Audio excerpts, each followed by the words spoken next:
When I was a student in Australia, I went to a conference and I saw the talk by somebody who now became a Nobel laureate in determining the structure of a ribosome.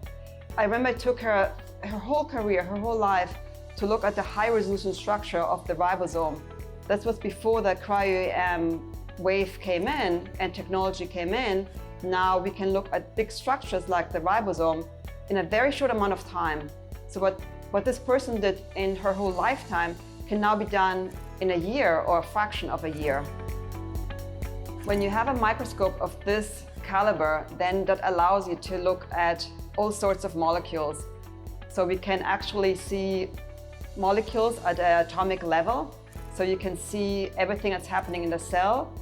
In particular, we look at proteins such as the spike protein that is attached to the coronavirus and that allows entry into the cells. This microscope you can use for any protein. So a protein involved, for example, that I've been studying in my lab that looks at the heart diseases, that's involved in making very strong connections to the heart, which is the #1 cause of death in the nation and worldwide. And also you can look at cancer, for example, and many diseases. It's not restricted to anything. So it allows you to look at a protein at atomic level to then understand how it works, then to create, for example, an inhibitor that stops it from doing bad things to your body and cure diseases.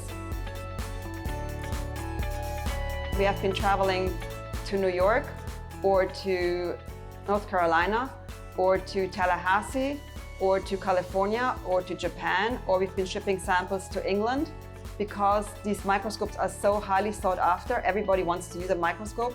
They run 24/7. They run every single day, and every single day that's not used is like a huge experiment lost. Now we have this here at our doorstep, so now we can use it every single day, 7 days a week, every single day of the year. That will make an incredible impact to our science and to science of everybody who wants to use it. And it's going to foster a lot of collaborations in different fields coming together to use this microscope. We have an incredible graduate school, and this will allow graduate students and interns and postdoctoral fellows to do research that they couldn't only have dreamed about doing before this microscope came on campus.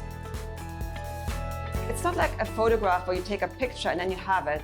You have to take millions of pictures to then combine them in a big computer and calculate the structure three-dimensionally. This is not something you do in a day. It takes a lot of effort.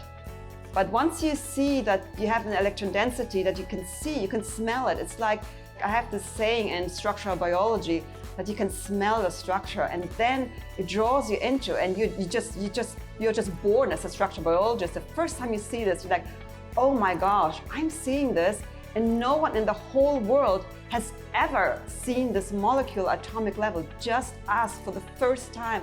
And you get so excited, you cannot wait to finish the structure and show and share it with the world. So like, look, this is how it works. Now everything else, the whole biology of the whole cell biology falls into place, the whole biochemistry. You can explain that, you can understand that, because suddenly like, oh my gosh, there it is. That's how it works. It's like an aha moment, and you work 24/7. You just cannot let go and cannot wait to share it with everybody.